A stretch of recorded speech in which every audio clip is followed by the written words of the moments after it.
근데 이제 요새 사람들은 이런 이야기를 믿지 않습니다. 여러분, 뉴스를 한번 보십시오. 세상에 참으로 입으로 담을 수도 없는 끔찍한 사건, 사고, 온갖 사기와 온갖 나쁜 일들이 뉴스에서 얼마나 그런 수많은 나쁜 못된 사건들이 세상에서 끊임없이 일어나고 있지 않습니까? 우리가 그걸 뉴스를 통해서 보고 있지 않습니까? 인과법을 안 믿어서 그렇습니다. 나무아미타불 관세음보살. 부처님 당시의 일입니다. 2600여 년 전 서가모니 부처님 당시에 어느 한 비구 스님이 계셨습니다. 그 비구 스님의 법명은 나라달다라는 스님께서 계셨습니다. 이 나라달다라는 스님께서 이제 바리떼를 들고 성 안에 들어가서 탁발을 하고 그렇게 사원으로 돌아오는 길에 저 멀리서 핏빛, 피 색깔과 같은 그런 핏빛으로 가득한 그런 빨간색이 가득한 것을 보고는 저게 무슨 일이 있나, 저게 무슨 일이 생겼나 해서 나라달다 스님이 그 핏빛이 가득한 시뻘건 곳에 나라달다 스님이 달려가 봤습니다.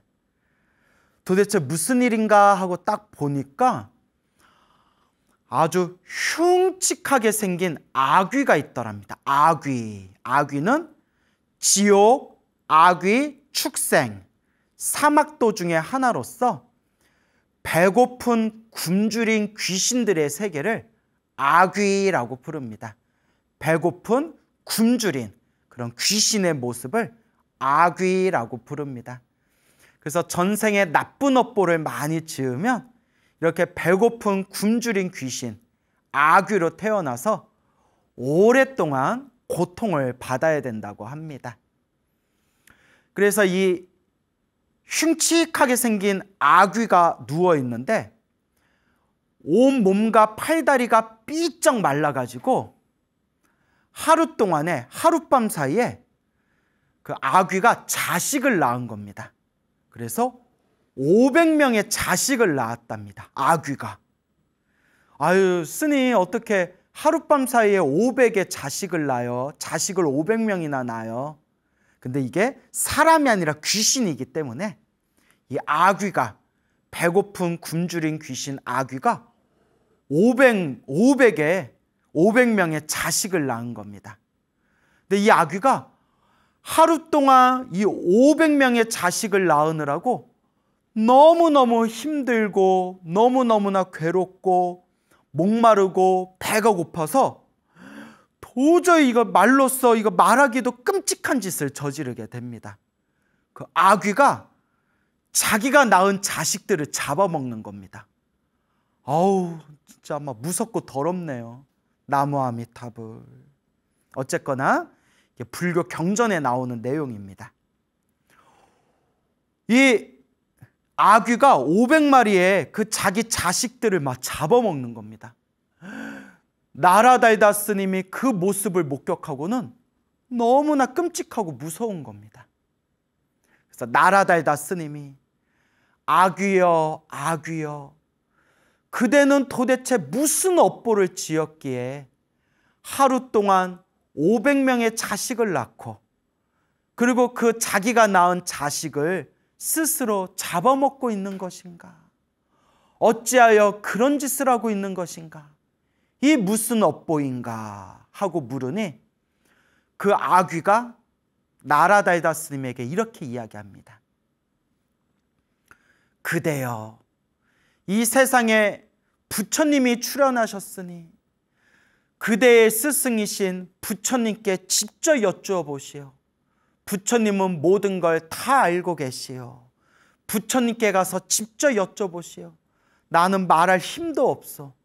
부처님께 직접 여쭤보시오. 하고 아귀가 힘겹게 이야기를 합니다. 나라달다 스님이 그 자리에서 즉시 서가모니 부처님이 계신 사원에 가서 서가모니 부처님 발 아래 엎드려 예배를 올리고 부처님께 이제 질문을 하려고 합니다. 근데 우리 부처님께서는 모든 걸 다 꿰뚫어 보고 계시는 겁니다. 부처님께서 나라달다 스님의 모습을 딱 보고 비구여, 나라달다 비구여, 오늘 이상한 것을 보았는가? 라고 부처님이 먼저 말씀을 딱 꺼내는 겁니다. 나라달다 비구여, 오늘 무언가 이상한 것을 보았는가? 그 부처님은 모든 걸 다 꿰뚫어 보고 계시는 겁니다. 그때 나라달다 스님이 부처님께 오늘 보았던 아귀가 하루 동안 500명의 자식을 낳고 그 자식들을 잡아먹는 그 끔찍하고 추악한 모습을 목격한 것을 자초지종 설명을 한 뒤에 부처님께 여쭈어 봅니다. 부처님, 저 아귀는 전생에 어떤 업보를 지었기에, 어떤 인연의 업보가 있기에 저렇게 하루 동안 자기 자식을 낳고 자기가 낳은 그 자식을 스스로 잡아먹을 수가 있는 겁니까? 이 무슨 업보의 인연입니까? 그때 부처님께서 이와 같이 말씀하십니다. 그대에게 자세한 그 업보의 인연에 대해서 설해줄 터이니 그대는 귀 기울여서 잘 듣도록 하여라. 그리고 서가모니 부처님께서 이와 같이 말씀하시는 겁니다. 수없는 머나먼 과거 전생에, 수없는 머나먼 과거 전생에 어느 큰 부자가 살고 있었다고 합니다. 이 부자에게, 이 돈이 많은 부자에게 첫 번째 부인이 있었는데 그 부인 사이에 아무리 애를 쓰고 노력해도 아이를 낳지 못했다고 합니다. 그래서 하늘에 기도를 올리고 애를 갖게 해달라고, 아이를 갖게 해달라고 아무리 하늘에 제사를 지내도 첫 번째 부인 사이에서 아이를 가질 수가 없었다고 합니다. 그래서 이 부자는 고민한 끝에 두 번째 부인을 맞이하게 됩니다. 아이를 갖기 위해서. 그래서 두 번째 부인 사이에서 이 두 번째 부인이 임신을 하게 됩니다. 그때 이 첫 번째 부인이 새로 들어온 두 번째 부인이 아이를 가졌다, 임신했다라는 이야기를 듣고 눈이 뒤집혀 버립니다. 지독한 질투와 시기심에 빠져서 해서는 안 될 짓을, 생각조차 해서는 안 될 짓을 행하고 맙니다. 무슨 짓을 저질렀냐?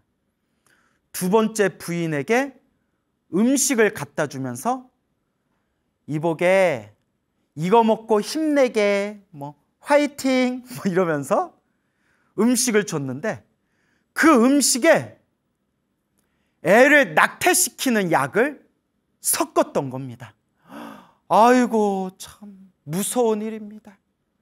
이 첫 번째 부인이 질투와 시기심에 눈이 멀어서 해서는 안 될 짓을 저질러 버리는 겁니다. 두 번째 부인, 임신한 부인에게 음식을 주면서 낙태약을 섞은 겁니다. 우리 중생이 이와 같이 어리석습니다. 팔만대장경에서 부처님이 수없이 말씀하셨지만 중생은 이 지독한 탐욕과 성냄과 어리석음에 휩쓸려 있다.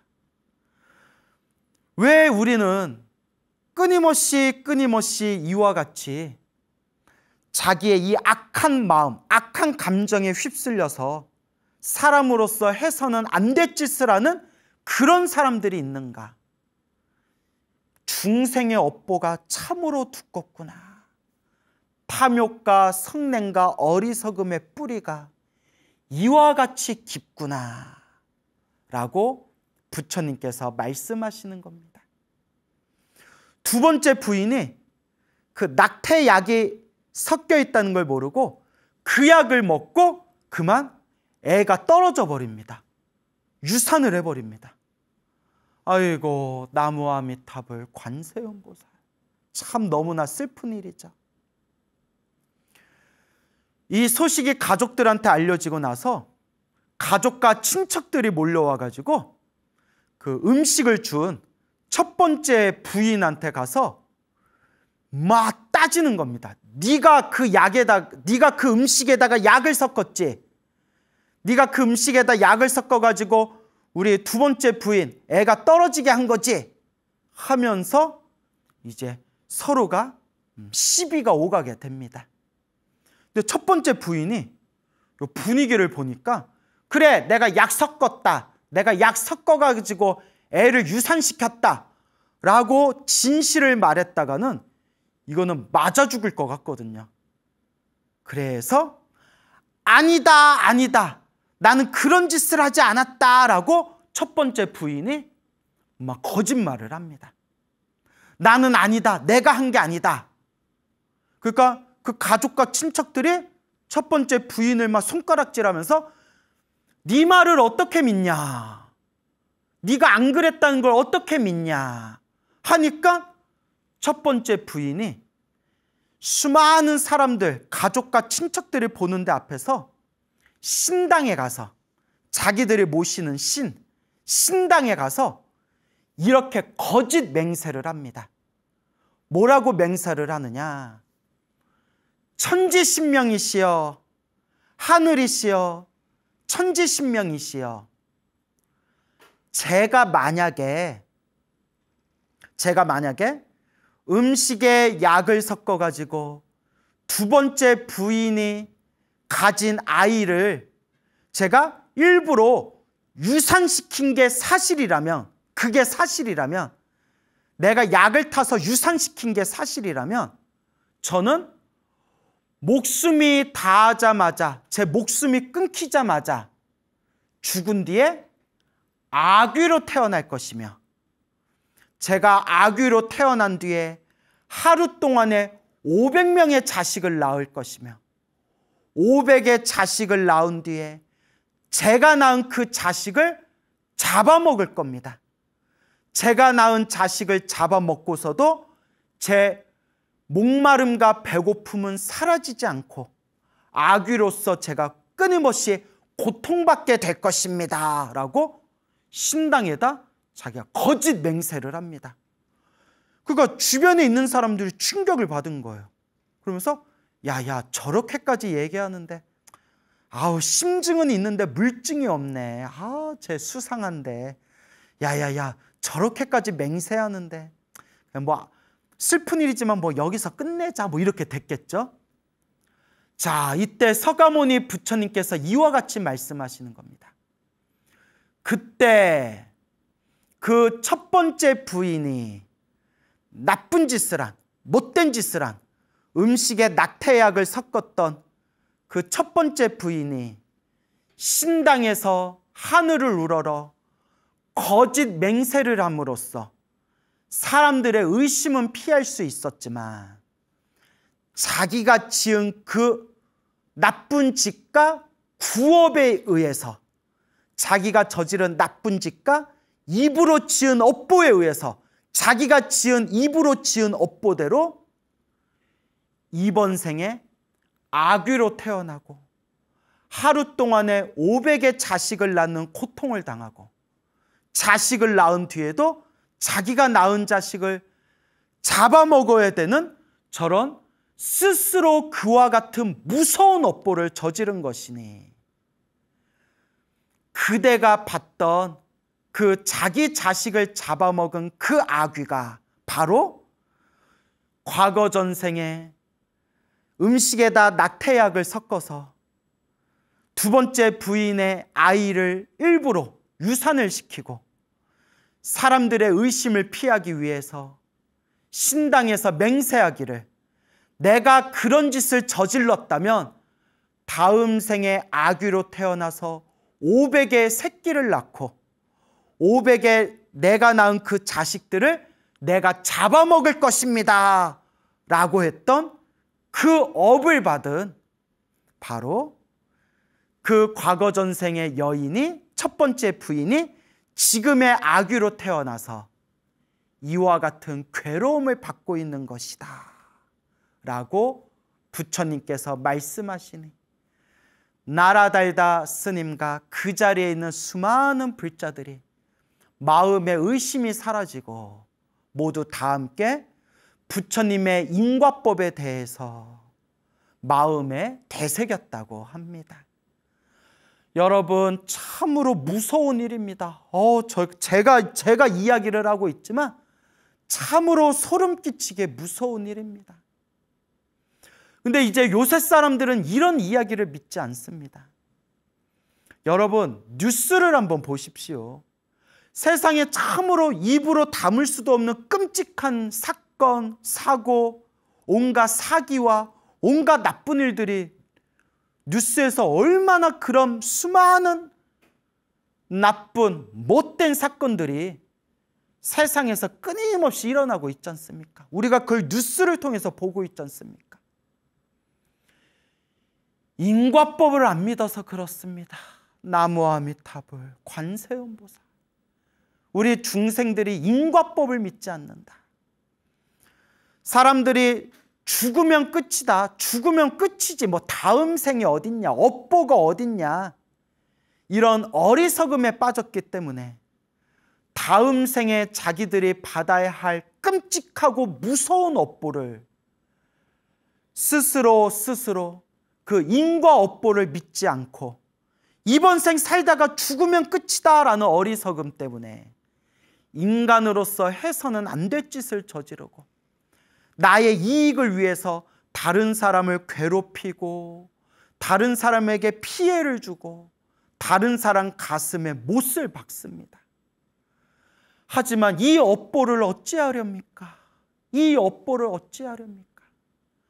우리 부처님 팔만대장경에서 부처님 경전의 말씀마다 부처님께서 인과법에 대해서 말씀하셨습니다.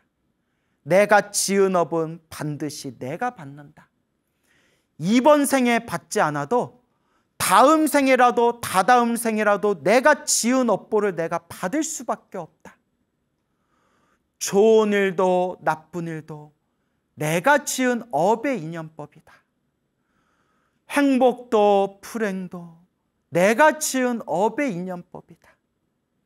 좋은 인연도 나쁜 인연도 다 내가 지은 업대로 살아가는 것이다.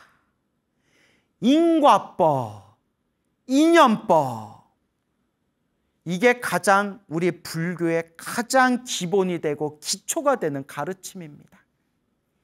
그렇지만 이 세상의 수많은 사람들은 이 인과법, 인연법을 믿지를 않습니다. 그리고 지금 이 순간에도 복을 짓고 선업을 짓고 공덕을 닦기보다는 탐욕과 성냄과 어리석음에 휩쓸리면서 사람들에게 피해를 주고 사람들에게 크나큰 상처를 주고 사람들에게 못된 짓을 하는 그런 존재들이 있습니다. 우리 주변에 너무 많습니다. 물론 착한 사람들도 많아서 세상이 유지가 되는 거죠. 못된 인간들만 있으면 세상이 벌써 멸망해도 한 100번은 멸망했죠. 그나마 못된 인간들도 많지만 정말 선하시고 천사같이 착한 분들, 법 없이도 살아갈 수 있는 양심이 있는 분들이 있어서 그래도 이 세상이 또 유지가 되는 거겠죠. 하지만 세상에 못된 사람들이 많은 것 같습니다. 그래서 여러분, 우리 불자라면, 우리 부처님의 가르침을 닦는 불제자라면 부처님의 가르침을 닦아가면서 항상 좋은 업을 짓도록 노력해야 됩니다.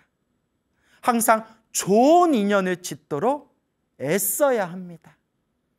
복을 짓고 선업을 짓고 공덕을 닦도록 우리가 노력하고 애써야 합니다, 여러분. 두 번째 이야기입니다. 서가모니 부처님 당시의 일입니다.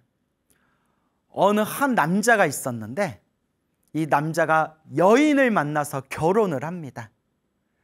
그런데 결혼을 하고 나서 부인이 애를 가졌는데, 부인이 애를 가진 뒤에 부인 몸에서 자꾸 이렇게 더러운 냄새가 나는 겁니다. 아무리 목욕을 하고 아무리 씻어도 부인의 몸에서 자꾸 더러운 냄새가 나는 겁니다. 그때 남편이 보다 못해서 이렇게 얘기합니다. 여보, 예전에 안 그랬는데 당신이 임신하고 나서 당신 몸에서 자꾸 더러운 냄새가 나오.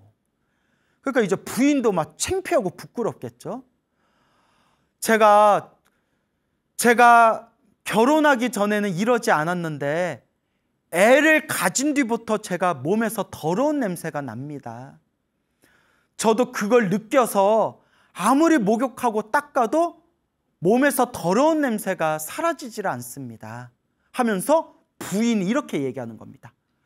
아마도 임신을 하고 난 뒤에 몸에서 자꾸 더러운 냄새가 나는 거 보니까 제가 가진 뱃속에 있는 이 아이의 업보인 것 같습니다. 라고 말을 하는 겁니다. 아니나 다를까 10달이 지난 뒤에 아들을 낳았는데 이 아들 몸에서 더러운 냄새가 나고 그 더러운 냄새가 사라지지를 않는 겁니다. 그렇게 그 아들이 무럭무럭 자라나기 시작했는데 이 아들이 커가면서 아주 흉악하고 더럽고 아주 추악한 업의 습관이 있는 겁니다. 업습. 그게 뭐냐? 먹어서는 안 되는 걸 먹는 겁니다. 말하려니까 더러운데 먹어서는 안 되는 거. 사람의 대소변을 먹는 거예요. 사람의 대소변을 먹고 몸에다 막 대소변을 바르고. 말하면서도 더럽다. 부모님이 사람들이 하지 말라 하는데도 자꾸 그렇게 더러운 짓을 저지르는 겁니다. 더러운 짓을. 그때 수많은 사람들이 하지 말라 부모님도 하지 말라 요새 말로 하면 이건 일종의 정신병이랍니다. 정신병. 이식증이라고 해가지고 먹어서는 안 되는 걸 막 먹는 또 그런 증세가 있다고 해요. 어쨌거나 이 정도 되면 정신병이죠. 근데 왜 이 아이가 갑자기 이런 병에 걸렸을까? 도대체 왜 이런 걸까? 여러 이유가 있겠지만 어떤 이유의 원인을 하나로만 딱 단정 지을 수는 없겠지만 불교에서는 이러한 지독한 업의 습관, 업습을 타고나는 것 자체가 과거 전생에서 넘어온 업보일 수가 있답니다. 그래서 우리가 자꾸 선업을 짓고 좋은 인연을 짓고 좋은 습관을 가져야 됩니다. 왜냐? 이번 생에 끝나는 게 아니라 다음 생 내가 지은 업의 습관대로 다음 생에 몸을 받기 때문이죠. 그래서 불교에서 항상 좋은 인연을 지어라 라고 이야기를 하는 겁니다. 그래서 결국 그렇게 막 추악하고 더러운 짓을 하는, 더러운 걸 먹고 더러운 걸 몸에 바르는 그 아이를 사람들이 뭐라고 부르냐면 담바라 귀신, 담바라 귀라고 불렀답니다. 담바라 귀신. 무슨 뜻인지는 잘 모르겠습니다. 담바라 귀, 담바라라고 불렀습니다. 아무리 가족들이 애를 쓰고 부모님이 잔소리를 하고 성을 내고 때리고 아무리 애를 써도 아이의 그 추악한 나쁜 습관이 없어지질 않자 결국 부모와 가족과 마을에서 그 아들을 내쫓아 버립니다. 오죽하면 내쫓았을까 싶기도 합니다. 아이고, 그래도 좀 불쌍하네요. 그렇게 이제 내쫓김을 당하고 난 뒤에도 사람 눈을 피해가지고 몰래 막 더러운 걸 먹고 더러운 걸 몸에 바르고 하다가 어느 외도의 수행자를 만나게 됩니다. 외도는 불교 이외의 다른 종교인, 불교 이외의 다른 수행자를, 다른 종교의 수행자를 외도라고 부릅니다. 그래서 이 외도의 수행자가 그 담바라, 그 남자애를 자기 제자로 받아들이게 됩니다.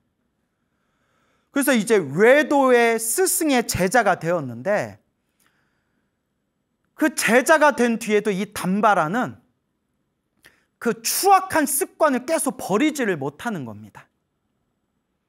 외도의 스승이 화를 내고 성을 내고 좋은 말로 구슬리고 달래고 심지어 때리면서 매질을 했는데도 그 담바라의 그 추악한 그 습관이 바뀌지를 않으니까 결국 그 외도의 스승도 그냥 포기해버리고 야 됐다 그냥 네 마음대로 살아라 하고 스승도 떠나버리게 됩니다. 결국 혼자 몸이 된, 홀몸이 된 이 담바라가 여기저기 숲속을 떠돌다가 어느 구덩이 속에 들어가게 됐는데, 그 구덩이에 500마리의 아귀가 있었다고 합니다. 아귀, 배고픈 굶주린 귀신들, 500마리의 아귀들이 우글우글 같이 모여 살고 있었는데, 그 아귀들이 담바라를 보고 나서 야, 너도 인간 세상에서 같이 살 수 없는 존재인가 보구나, 우리랑 같이 살자라고 이야기를 합니다. 담바라가 야, 드디어 나에게도 친구가 생겼구나, 가족이 생겼구나 했는데, 그 담바라의 그 더러운 것을 먹고 더러운 것을 몸에 바르는 그 추악한 모습을 보고 500마리의 아귀들조차도 정내미가 떨어져 가지고 뿔뿔이 흩어졌다고 합니다. 그 책에 그렇게 나와요. 500마리의 아귀들조차도, 귀신들조차도 혀를 내두르면서 야, 우리가 아무리 아귀라지만, 우리가 아무리 귀신이라지만 야, 너하고는 못 살겠다. 야, 그렇게 구덩이에서 500마리의 아귀들이 뿔뿔이 흩어지고 난 뒤에 담바라는 다시 외롭고 고독한 혼자 몸이 되어서 아이고 내 팔자야, 아이고 내 팔자야 하면서 눈물을 뚝뚝 흘리게 됩니다. 때마침 그곳에 계시던 서가모니 부처님께서 사원에서 새벽에 일찍 일어나셔서 부처님께서 신통의 눈을 쫙 세상을 뚫어보며 마땅히 오늘 내가 제도해야 할 인연이 있는 중생이 어디에 있는가, 나와 인연 있는 어떤 중생을 구제해야 되는가, 부처님께서 신통의 눈으로, 지혜와 신통의 눈으로 제도해야 할 인연 있는 중생들을 살펴보고 있을 때 뚜뚜뚜뚜 하면서 그 구덩이에서 혼자 울고 있는 담바라의 모습을 꿰뚫어 보시게 됩니다. 그때 서가모니 부처님께서 아, 저 담바라가 부처님과 인연이 있는 중생이구나, 오늘은 마땅히 저 불쌍한 담바라를 제도해야 되겠구나. 그 부처님께서 중생을 제도하기 위해서 그 중생 앞에 몸을 놔두실 때 무슨 랜덤으로 무슨 뽑기 하는 것 마냥 아무한테나 나타나시는 게 아니라는 거예요. 부처님이 지혜와 신통의 눈으로서 부처님과 인연 있는 중생을 향해서 부처님이 몸을 놔두신다는 거예요. 그러니까 여러분, 우리는 좋은 인연을 지어야 돼요. 부처님을 만나는 것도 바로 부처님과 좋은 인연이 있어야 부처님도 우리를 구제해 줄 수가 있다. 그것을 꼭 명심하셔야 됩니다.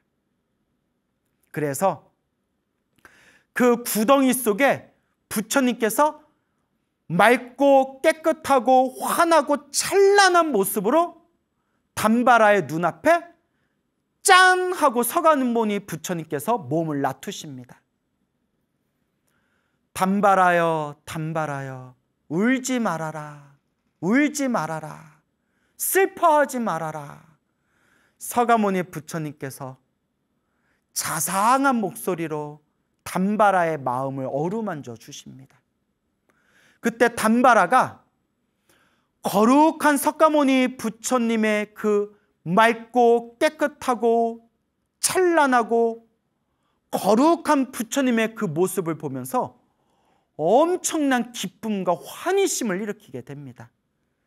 그 순간 담바라가 부처님께 여쭈어 봅니다.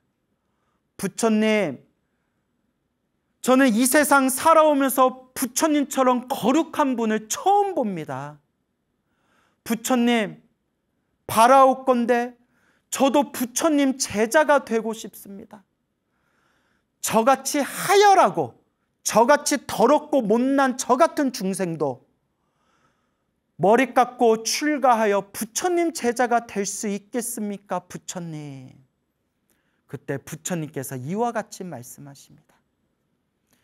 이 세상에 그 어떤 잘난 사람도, 이 세상에 그 어떤 못난 사람도 잘났거나 못났거나 할 것 없이 이 마음만 잘 쓴다면, 올바른 마음만 일으킨다면 누구라도 출가하여 부처님 제자가 될 수 있느니라.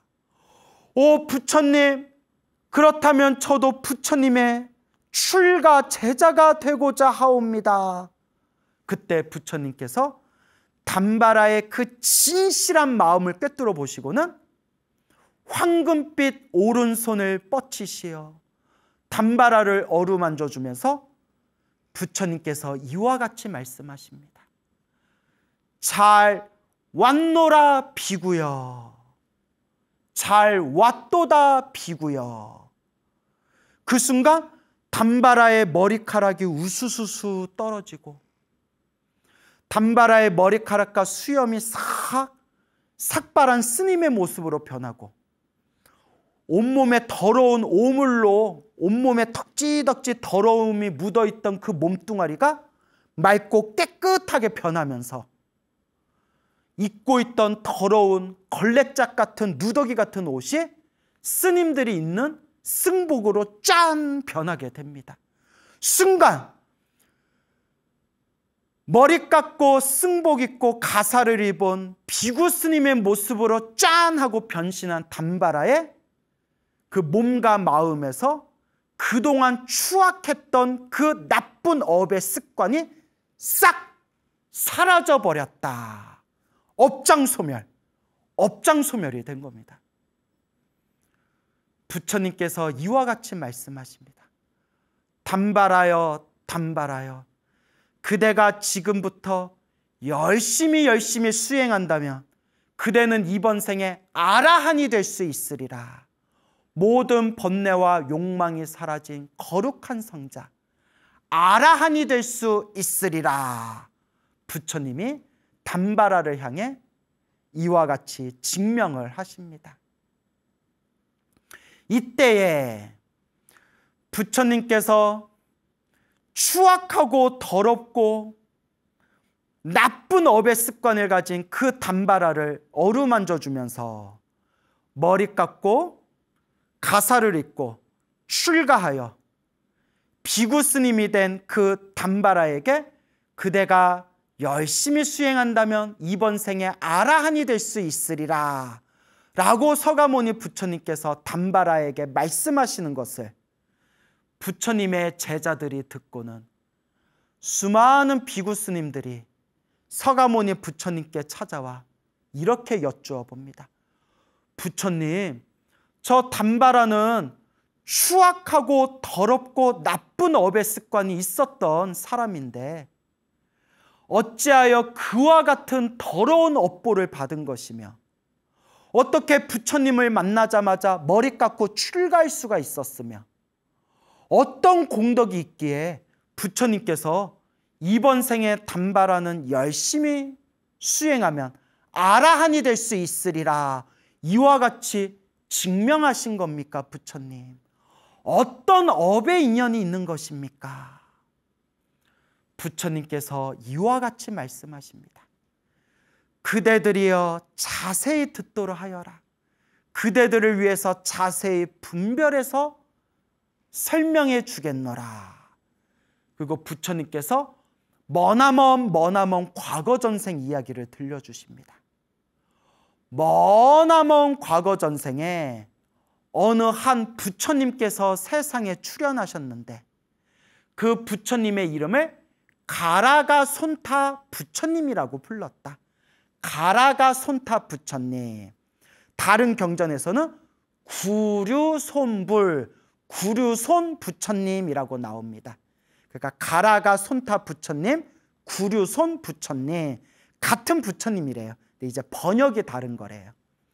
가라가손타 부처님, 부처님께서 세상에 출현하셨는데 그때 세상에 널리 진리의 법을 세상에 널리 전하시다가 어느 한 나라에 도착을 했는데 그 나라의 국왕이 가라가손타 부처님께 간곡하게 청하기를 부처님 3개월 안것 동안 저의 나라에 머물러 주십시오. 3개월 안것 동안 부처님과 부처님의 제자이신 스님들께 저희가 지극정성 공양을 올리고자 하옵니다. 청을 올리게 되었다. 가라가손타 부처님과 수많은 스님들께서 그 나라 국왕의 공양청을 받고 3개월 안거를 머무르게 되셨는데 그때 국왕이 부처님과 스님들을 위하여 큰 절을 지어서 사찰을 지어서 보시를 하게 되었다. 그렇게 시간이 지나고 난 뒤에 어느 한 비구 스님을 국왕이 지어준 그 사찰에 사찰 관리자로 임명을 하게 되었는데 그가 사찰 관리자, 지금 우리말로 하면 주지 스님이 되겠죠. 주지, 사찰을 관리하시는 대표되는 스님, 주지 스님. 그 사찰의 관리자가 된 그 주지 스님이 어느 날 잠깐 볼일을 보러 밖에 나간 사이에 그 사찰에 거룩한 성자 아라한 스님께서 그 사찰에 이제 방문하게 되었다. 그 사찰에 방문한 그 아라한 스님이 주지 스님이 없어서 가만히 사찰에 앉아 있는데 그때 그 절의 신도였던 어느 불자님이 그 아라한 스님을 보고 나서 목욕물을 끓여가지고 깨끗하게 목욕을 시켜드리고 그리고 아주 향기로운 기름, 향이 나는 기름으로 그 아라한 스님에게 정성껏 향유를 발라드리고 옆에서 정성으로 시봉을 올리게 되었다고 합니다. 그러니까 참 잘한 거죠. 그런데 밖에 외출을 갔다 온 주지 스님이 그 모습을 보고는 질투와 시기심에 눈이 멀어서 그러니까 그 주지 스님이 수행이 부족한 스님이었나 봐요. 수행이 아주 부족한 스님이었나 봐요. 스님인데 주지 스님이 질투와 시기심에 눈이 멀어가지고 그 아라한 스님한테 삿대질을 하면서 이렇게 욕을 하였다. 이 어리석은 스님아, 네 주제에 몸에다 똥이나 발라라. 아이고 나무아미타불, 나무아미타불, 나무아미타불 관세음보살. 거룩한 아라한 스님한테 질투에 눈이 멀어서 입에 담을 수도 없는 얘기를 한 겁니다. 네 몸에 똥이나 발라라. 아이고 어쩜 이렇게 어리석을까요? 그 순간 아라한 스님께서 저 주지가 어리석어서 저와 같은 구업을 짓는구나. 그리고 아라한 스님의 허공으로 몸을 놔두어 18가지의 신통병원화를 보여주시니 그때서야 주지 스님이 깜짝 놀라서 아이고 내가 신통력을 갖추신 거룩한 아라한 스님에게 내가 질투심에 눈이 멀어서 무서운 구업을 지었구나 하고 그 자리에서 무릎 꿇고 아라한 스님에게 간절하게 참회를 올렸다. 그리고 서가모니 부처님께서 이와 같이 말씀하십니다. 비구들이여, 그대들이여, 그때 아라한 스님에게 몸에 똥이나 발라라 라고 지독한 구업을 지었던 그 주지 스님은 자기의 실수를 깨닫고 아이고 잘못했습니다 라고 참회를 한, 그나마 회개하고 잘못을 뉘우치고 참회를 한 공덕으로 지옥에는 안 떨어졌지만 태어날 때마다 더러운 것을 먹고 온몸에서 더러운 냄새가 나는 그런 업보를 받게 되었으니, 그때 그 구업을 지은, 그 업보를 지은 주지 스님이 이번 생에 바로 저 담바라로 태어나게 된 거였고, 그래도 저 담바라는 과거 전생에 가라가 손타 부처님 밑에서 수행을 했던 인연이 있어서 스님으로 살아가며 수행을 했던 인연의 공덕 덕분에 이번 생에 서가모니 부처님을 만나 업장을 소멸하고 머리 깎고 출가해서 아라한이 될 수 있는 그런 인연을 갖게 된 것이니, 좋은 것도 나쁜 것도 다 자기가 지은 업의 인연이니라 라고 서가모니 부처님께서 말씀하시니, 그 자리에 있는 모든 불제자들이 다 함께 기뻐하고 찬탄하였다고 합니다. 여러분, 오늘 이와 같이 두 가지 주제에 대해서 두 가지 재미난 이야기 들려드렸는데 어떻게 스스로 마음에 와닿는 교훈이 있으십니까? 여러분, 행복도 불행도 다 자기가 지은 업의 인연입니다. 우리의 중생은 시작 없는 옛적부터 몸으로, 입으로, 생각으로 수많은 업을 짓고 있습니다. 이 업을 어찌할꼬, 이 업을 어찌할꼬. 그래도 우리가 과거 전생에 지어놓은 착한 성근이 있어서 이번 생 사람으로 태어나 부처님 법을 만났구나. 참으로 다행이다. 참으로 다행이다. 그러니 여러분, 이번 생 부처님 법을 만났을 때 시작 없는 옛적부터 알고 지었건 모르고 지었건 몸과 말과 생각으로 지은 내 업보를 이번 생에 수행의 힘으로 업장 소멸을 하면서 이번 생 복과 선업과 공덕을 잘 닦읍시다. 여러분, 우리가 살아가는 목표가 무엇일까요? 우리가 인생을 살아가는 목적이란 과연 무엇일까요? 어느 철학자가 이런 말을 했다고 하죠. 행복을 위해서 산다. 행복해지기 위해서 사는 거고, 행복해질 수 있을 거라는 희망이 있어서 살아가는 거고, 결국 인생의 목표는, 인생의 목적은 행복이다라는 어느 유명한 철학자의 말이 있다고 합니다. 그렇죠. 우리는 행복해지고 싶어서 살아가는 겁니다. 행복해질 수 있을 거라는 희망 자체조차 없다면 우리는 아마 스스로 세상을 떠나는 사람도 많을 겁니다. 그래도 행복해질 수 있다. 앞으로 더 행복해질 것이다. 그 행복을 위해서 열심히 살아가는 게 또 우리 인간의 모습이죠.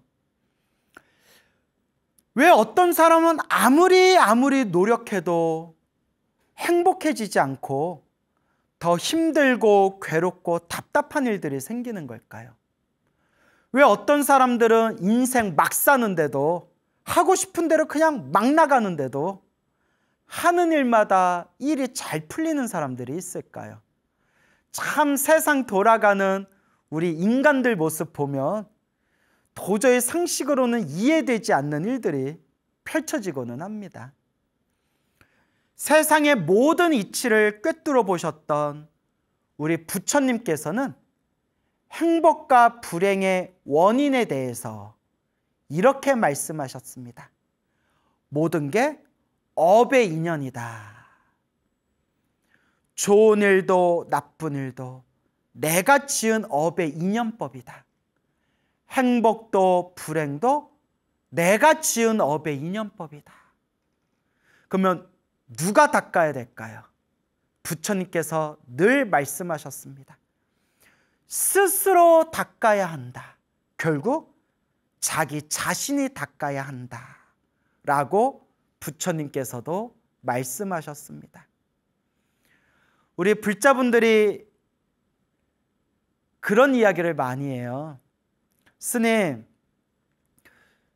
법문 듣고 불교 TV에서 훌륭하신 스님들의 좋은 법문 많이 듣고 기도도 열심히 하고 절에도 열심히 다녔는데 왜 아직도 저는 힘들고 괴롭고 답답한 걸까요? 아우, 참 가슴 아픈 그런 이야기죠. 그런데 여러분, 절에 오래 다니고 기도를 많이 하고 좋은 일을 많이 했는데도 힘들고 괴롭고 답답한 일이 생기는 것 자체도 내가 지은 업의 인연이래요. 우리 불교에서 이와 같은 말씀이 있지 않습니까? 시작 없는 옛작부터 수 없는 과거 전생부터 지금에 이르기까지 알고 지었건 모르고 지었건 탐욕과 성냄과 어리석음에 물들어서 몸과 말과 생각으로 지은 그 업보가 얼마나 많겠는가. 우리 중생들은 이 업보가 너무 두꺼운 거예요. 그래서 웬만큼 기도하고 웬만큼 좋은 일을 많이 해도 이 업을 바꾸기가 힘든 거예요. 너무나 업이 두꺼워서.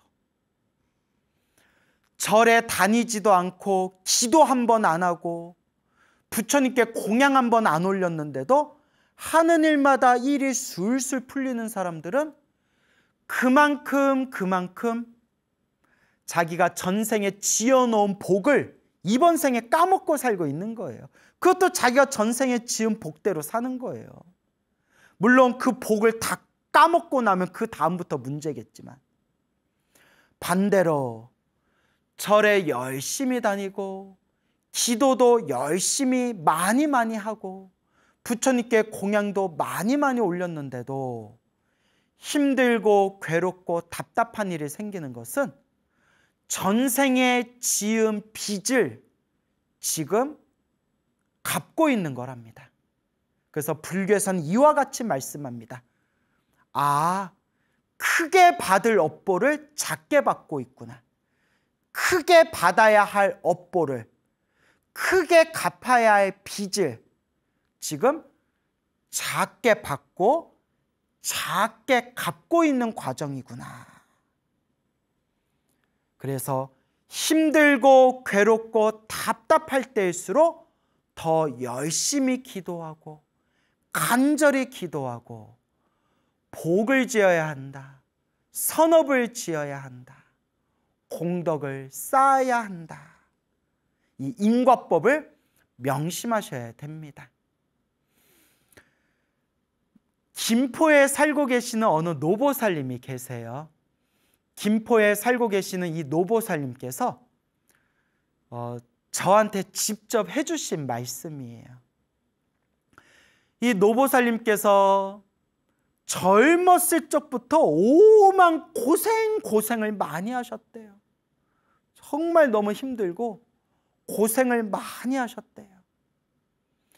그렇게 고생하면서 하루하루를 살아오셨는데, 몇 년 전부터 이제 부처님의 가르침을 만나고, 그리고 부처님의 가르침을 공부하고 스님들 법문을 들으면서 마음으로 많이 깨우친 바가 있으셨대요. 마음으로 많이 깨우친 바가 있으셨고, 특히 우리 소중한 나 무한행복, 소나무를 많이 들으면서 이 인과법, 인연법에 대해서 많이 가슴에 느끼신 바가 참으로 많으셨다고 합니다. 그래서 몇 년 전부터 매일매일 꾸준히 기도를 하셨대요. 기도를 하셨는데 그 중에도 지장기도를 많이 하셨대요.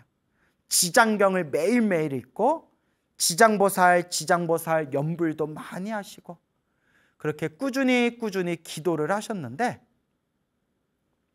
그렇게 기도를 열심히 했는데도 자꾸 안 좋은 일들이 생기더래요.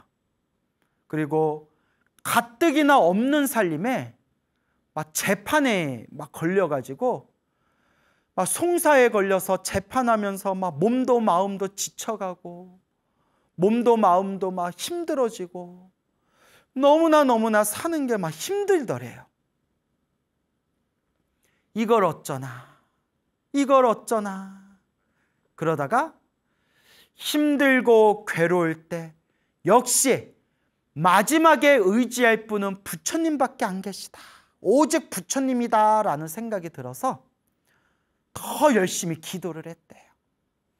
더 열심히 기도를 하면서 연불하고 부처님 이름을 부르면서 마음으로 이렇게 부처님께 여쭈어봤대요.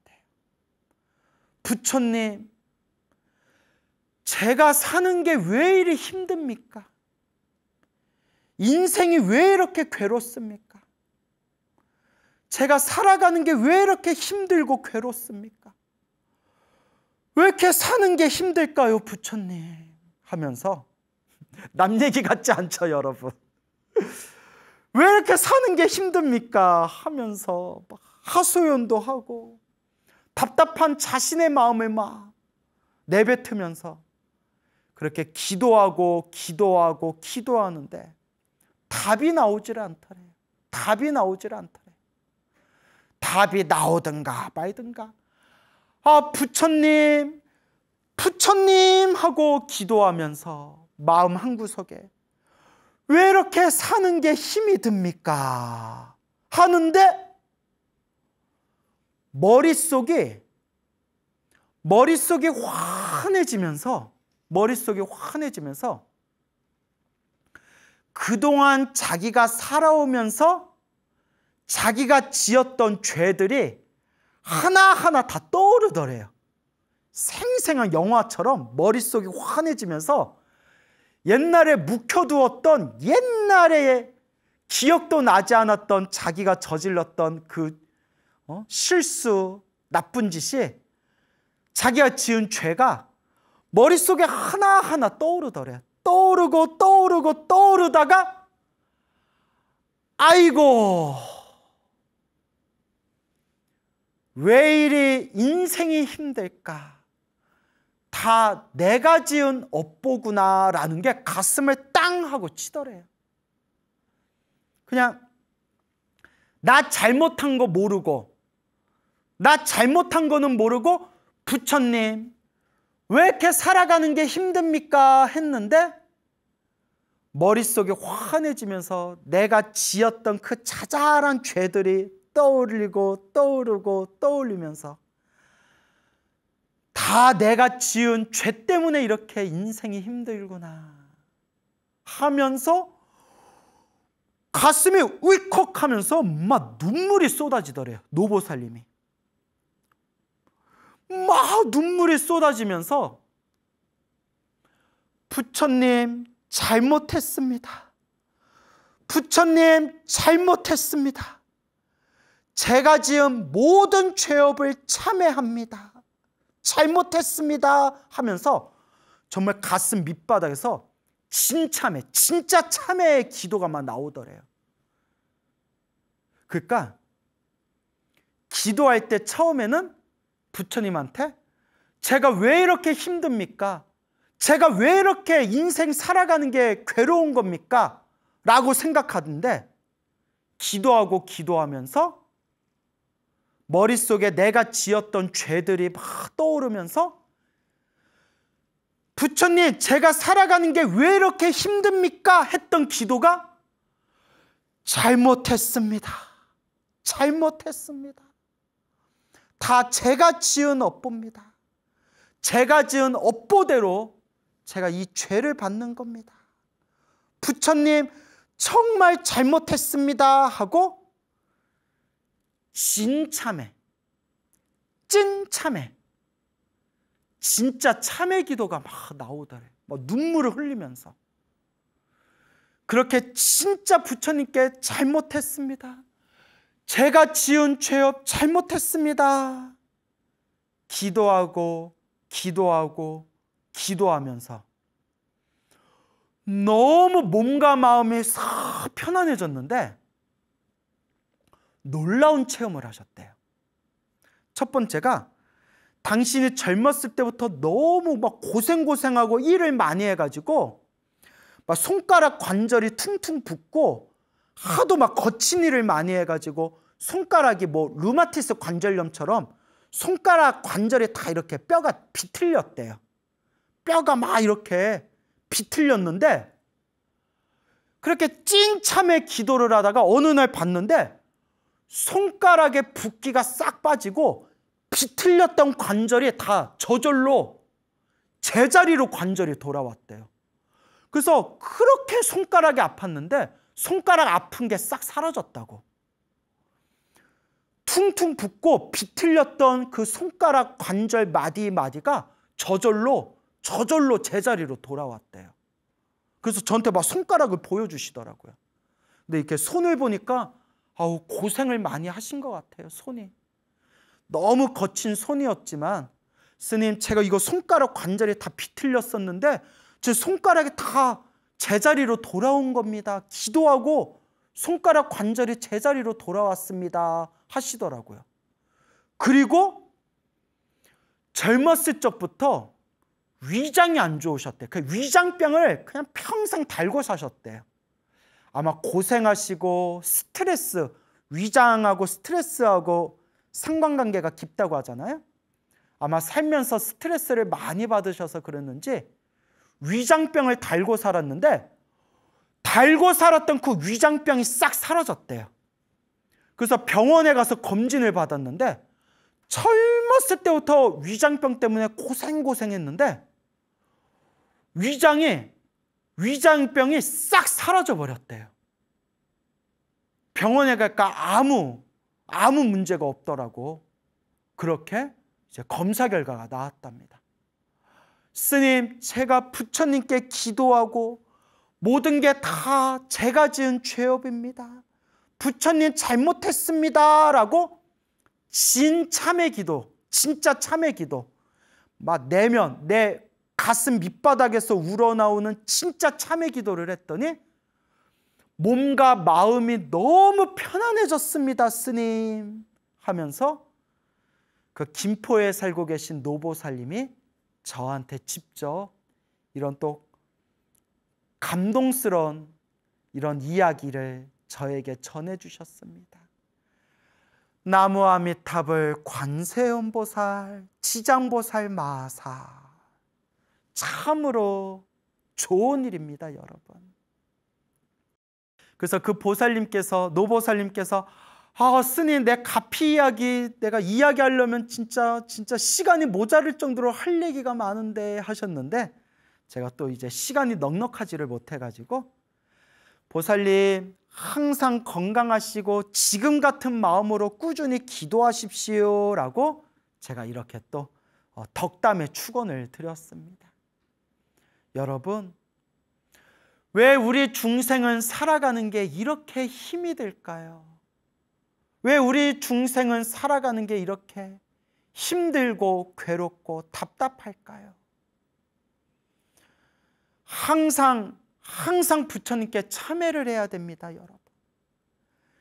시작 없는 옛적부터 지금까지 살아오면서 탐욕과 성냄과 어리석음에 물들어 알고 지었건 모르고 지었건 몸과 말과 생각으로 지은 저의 모든 나쁜 죄업을 지극한 마음으로 참회합니다, 부처님. 제 기도의 공덕으로 모든 중생이 괴로움에서 벗어나기를 발언합니다. 제 기도의 공덕으로 모든 중생들이 영원토록 행복하기를 발언합니다.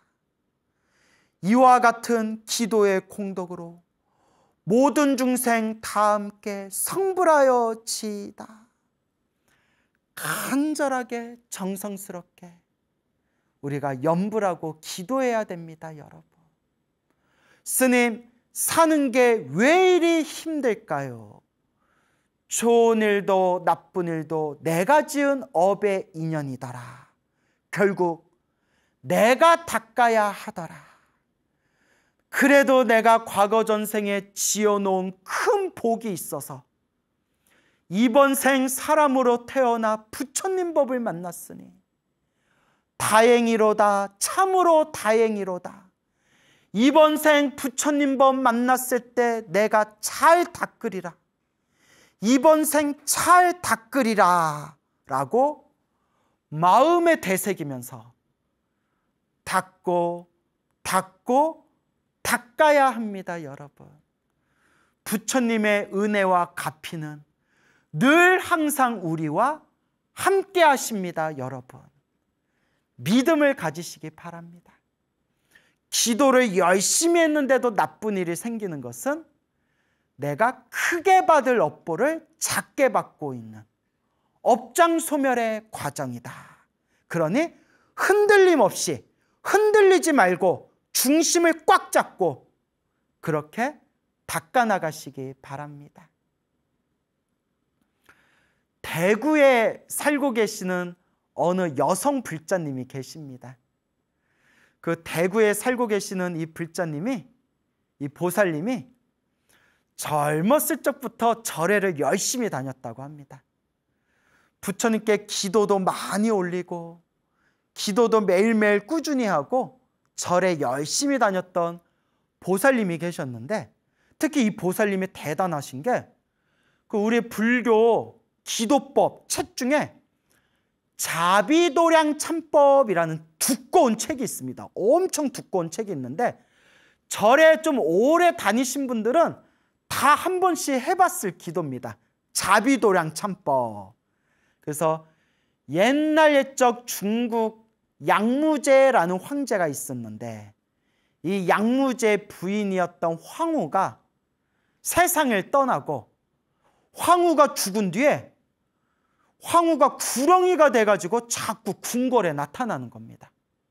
구렁이로 태어난 거예요.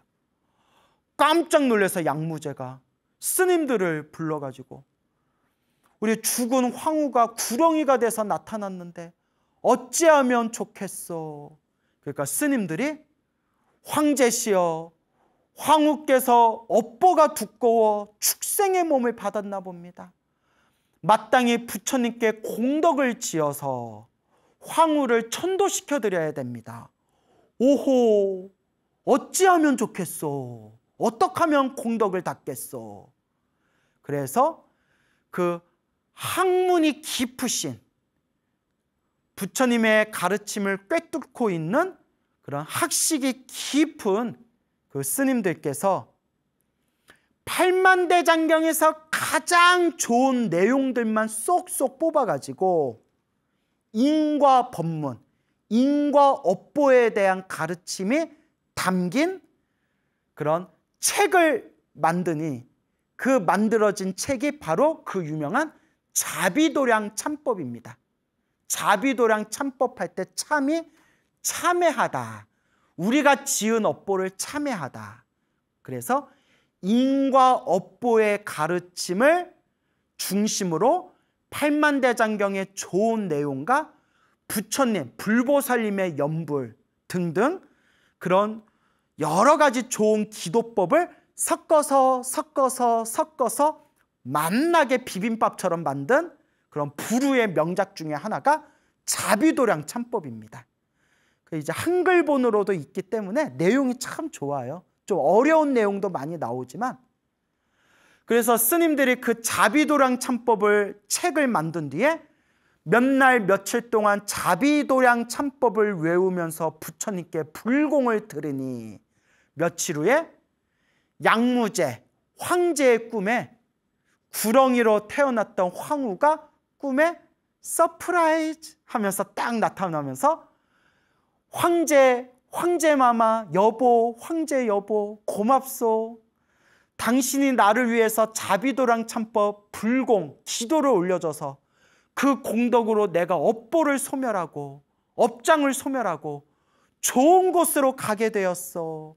황제 여보 고맙소 하면서 그렇게 황후가 구렁이로 태어난 황후가 천도되었다라는 그런 불교설화가 전해지면서 중국 불교나 한국 불교에서는 이 자비도량 참법이라는 기도를 굉장히 열심히 했다고 합니다.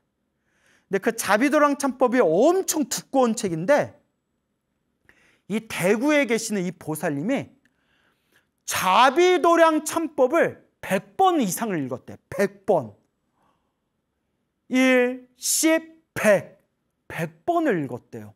와, 엄청 두꺼워요. 그 정도로 기도를 많이 하시고 자비도량 참법을 100번을 읽으신 보살님이 계시는데 그렇게 불심이 깊고 그렇게 절에 열심히 다니고 기도도 많이 하셨는데 근데 정작 자기 가족들은 자녀가 셋이 있는데 엄마가 그렇게 절을 열심히 다녀도 자식들은 절에를 안 다니고 오히려 절에 열심히 다니는 엄마를 우습게 가볍게 생각했대요. 뭐 절에 다닌다고 뭐가 나아지나? 뭐 이러면서 그렇게 보살님이 속상했대요. 아, 우리 자식들도 절에 좀 잘 다녔으면 좋겠다. 우리 자식들도 절에 좀 열심히 다니는 불자가 되었으면 좋겠다 라고 생각하셨는데 몇 년 전에 어느 날이었대요. 그 어느 사찰에 모 사찰에 대구에 있는 모 사찰에서 스님들 모시고 신도들과 함께 아주 큰 기도 법회를 열었는데 그때 법당에서 같이 기도하다가 법당에서 법회 중간에 기도하는 중간에 보살님이 기도하다가 법당에서 그냥 의식을 잃고 쓰러져 버렸대요. 으악 하고 이렇게 쓰러졌대요. 스님들하고 신도들이 놀래가지고 야야야 빨리 병원 해서 응급실로 실려갔는데 뇌졸중이었대. 뇌졸중. 병원에서 아이고 조금만 늦었으면 큰일 날 뻔했다고. 제때 정말 그 골든타임 놓치지 않고 정말 제때 잘 모셨다고. 병원에서 조금만 늦었으면 큰일 날 뻔했습니다. 그러니까 가족들도 그 얘기 듣고 아이고 이거 얼마나 다행이냐. 그나마 막 절에서 기도하다가 스님들하고 신도들하고 기도하다가 법당에서 쓰러졌으니까 망정이지 어디 막 차 타고 가시다가 아니면 어디 길 가다가 혼자 쓰러지셨으면 어쩔 뻔했냐 하고 가족들이 고마워하더래요. 야, 그래도 법당에서 부처님께 기도하다가 쓰러져가지고 골든타임 놓치지 않고 얼마나 다행이냐. 가족들이 그런 얘기를 하더래요. 그리고 또 어느 날이었대요. 이제 뇌졸중도 이제 치료가 잘 되고 또 건강해진 몸으로 또 기도를 열심히 하던 보살님이라서 또 법당에서 하염없이 부처님께 절을 하면서 오체투지를 했대요. 절을 하고 하는데 그러니까 막 배가 아프더래요. 그래서 내가 너무 무리를 했나? 근데 배 아픈 게 좀 심상치가 않더래요. 그래서 절하다가 갑자기 막 배가 아파가지고 절하다가 배가 아픈데 그냥 배 아픈 게 아니라 좀 심상치가 않아서 병원에 갔대요. 그래서 병원에서 정밀검사를 받았는데 의사가 깜짝 놀라면서 너무 제때 오셨다고, 야 이거 늦어졌으면 골치 아플 뻔했다고, 빨리 오셔서 다행이라면서 위암이었대. 위암. 그래서 의사가 이거 위암 이거 발견하기 쉽지 않은데 속이 이상하다 싶을 때 오면 이거 늦는 경우가 많은데 그래도 제때 찾아오셨다고, 더 늦어졌으면 큰일 날 뻔했다고 하면서 치료가 잘 됐대요. 얼마나 다행이에요. 나무 약사열애불. 우리 소나무 보시는 불자님들도 다들 건강하셨으면 좋겠어요. 나무 약사열애불. 어쨌거나 그 보살님이 부처님께 절하다가 배가 아파가지고 이상하다 해서 병원 갔는데 초기의 위암을 딱 잡은 거잖아요. 그대로 지금 꾸준히 이렇게 병원에 검사받으면서 다니는데 머리끝에서 발끝까지 몸이 엄청 건강하시대요. 그래서 내가 이렇게 건강해진 게 부처님 덕이다. 부처님 덕이다.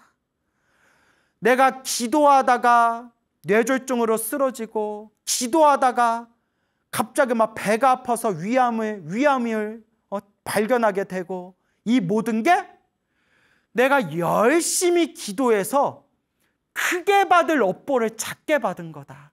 그나마 기도해서 이렇게 내가 지금 건강을 되찾을 정도로 내가 병이 빨리 낫게 된 것이다.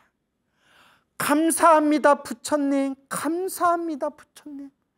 평생 은혜 갚는 마음으로 부처님께 평생 기도하겠습니다 하시는 보살님이 계시는데, 어머니의 이런 모습을 보면서 가족들이 다 불자가 됐대요. 우와, 그 보살님 평생의 한이었대요. 우리 자식들이 절에 열심히 다니는 불자가 됐으면 좋겠다 했는데, 어머니의 그런 모습과 절에서 병을 빨리 발견하게 되고 또 기도하면서 건강을 빨리 되찾는 그런 모습들을 보면서, 또 어머니의 그 흔들리지 않는 불심을 보면서 한결같이 열심히 기도하는 모습을 보면서 그 가족들이 다 불자가 되었다라는 이야기를 제가 듣게 되었습니다. 와, 너무 좋다. 참 훈훈하고 아름다운 이야기죠.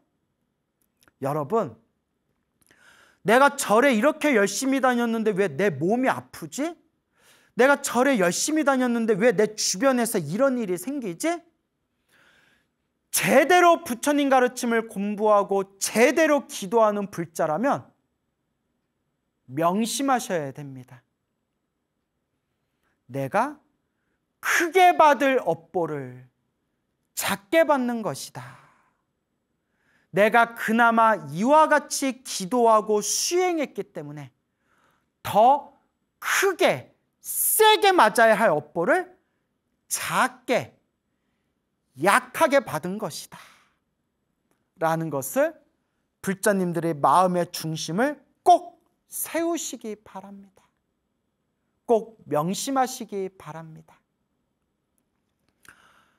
어느 여성 불자님이 계세요. 보살님이 계시는데 일본에서 오랫동안 사업을 하시다가 이제 한국으로 귀국을 했대요. 한국으로 귀국을 했는데 이제 한국에 오니까 좀 마음이 좀 적적하고 좀 심심하더래요. 좀 마음이 허한 느낌이 들더래요.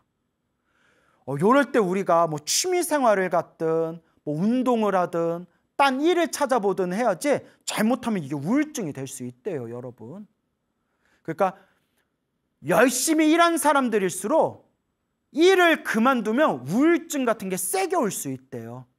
그래서 노후에, 말년에 재미와 보람을 느낄 수 있는 취미 활동 하나나 두 개 이상은 꼭 가져야 된다 하더라고요.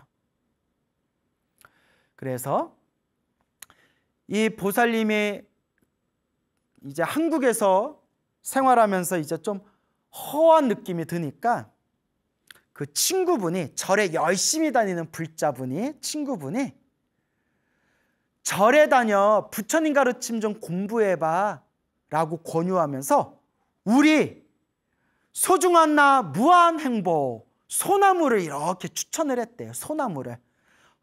그러니까 소나무 한번 들어봐 하고 이렇게 추천을 했대요. 다행히도 요 보살님이 소나무를 딱 봤는데 너무 재밌더래요. 그나마 다행이죠.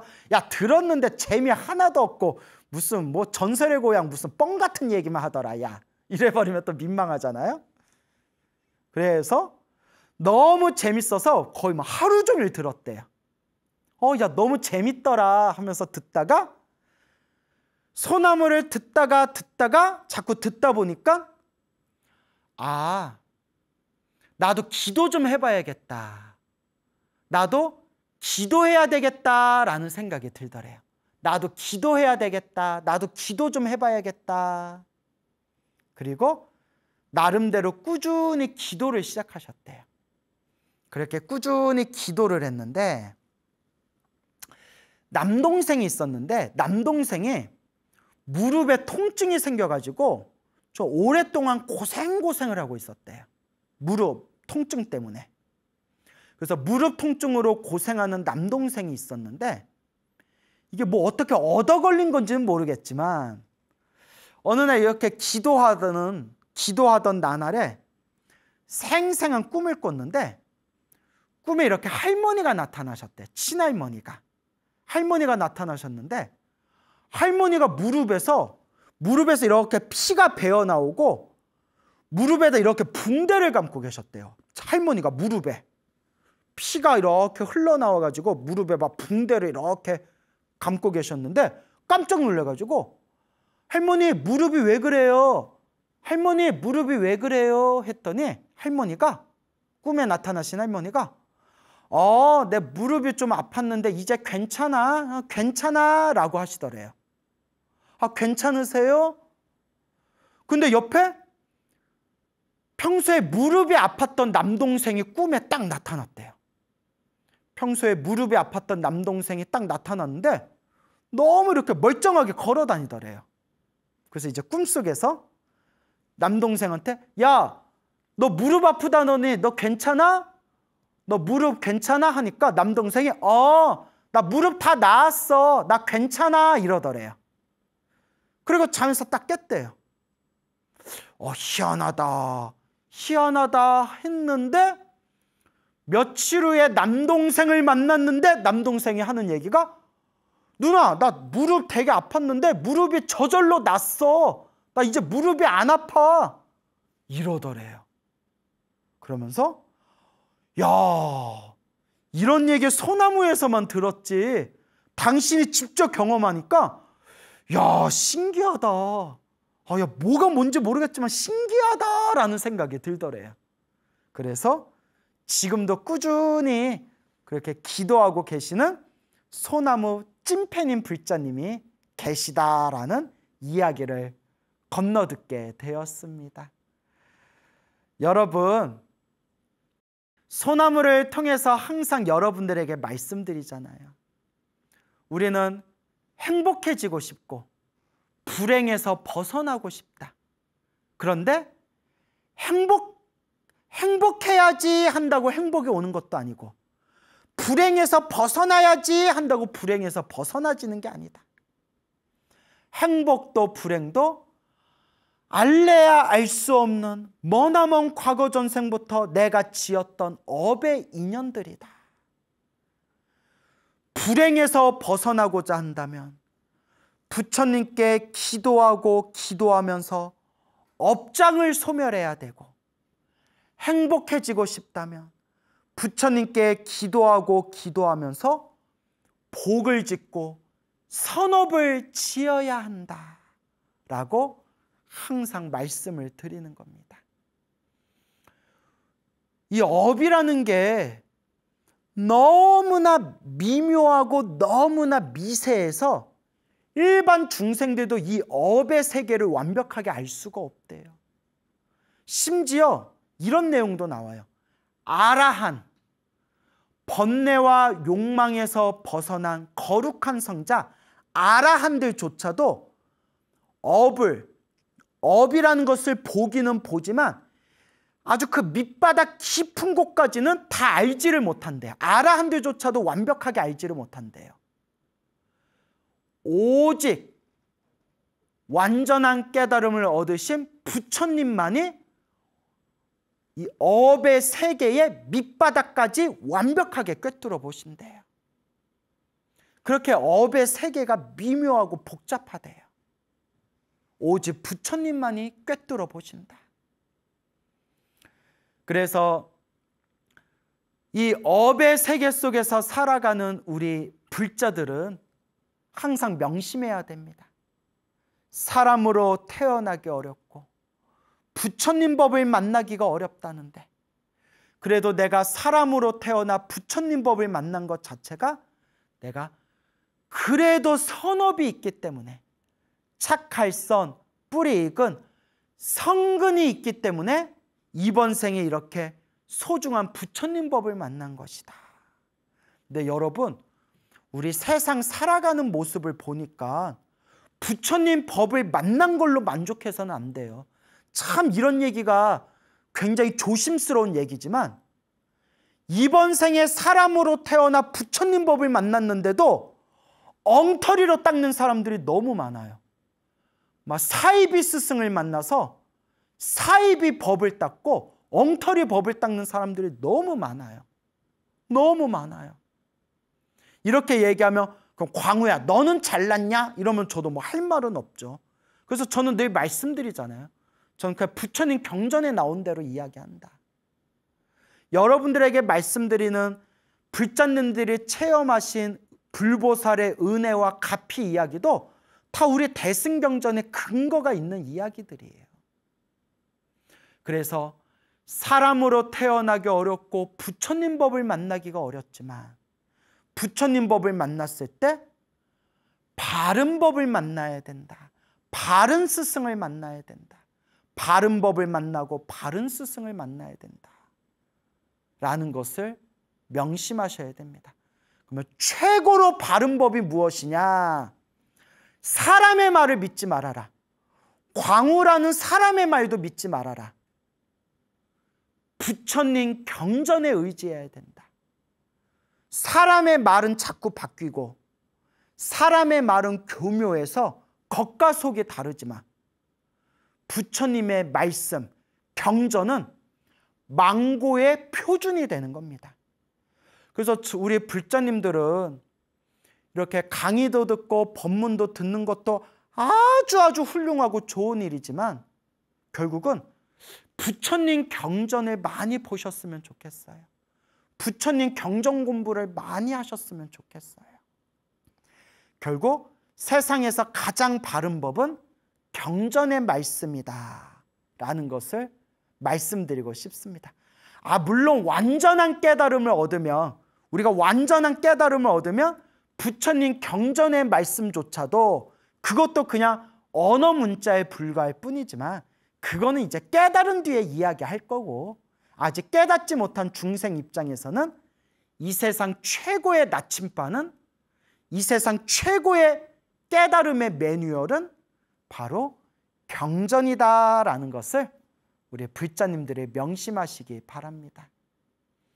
여러분, 행복해지고 싶다면 기도해야 됩니다. 염불해야 됩니다. 항상 기도하고 염불하는 습관을 들여야 합니다. 기도만 해서는 부족합니다. 어떤 사람은 그냥 기도만 하는 분이 있어요. 그러니까 이기적인 마음으로, 개인주의 마음으로, 그냥 나만 잘 되게 해주세요, 기도만 하는 분들이 있어요. 그런 마음에는 기도의 에너지가 듬뿍 담아질 수가 없습니다. 그래서 옛 선지식들께서 뭐라고 하셨냐면, 기도를 열심히 해다 복을 많이 지어야 된다 말씀하셨습니다. 기도하되 복을 많이 지어라. 선업을 많이 지어라. 착한 일을 많이 해라. 가장 중요한 거, 가장 중요하면서 가장 어려운 거, 마음을 잘 써라. 평소에 마음을 잘 써라. 기도하고 염불하고 복을 짓고 마음을 잘 써라. 불보살님의 가피가 우리와 함께할 것입니다. 여러분, 행복해지고 싶습니까? 행복한 삶을 창조하고 싶습니까? 복을 지으십시오. 선업을 지으십시오. 공덕을 쌓으십시오. 복과 선업과 공덕의 힘이 여러분들을 진정한 행복의 길로 이끌어 줄 것입니다. 여러분, 성불하세요.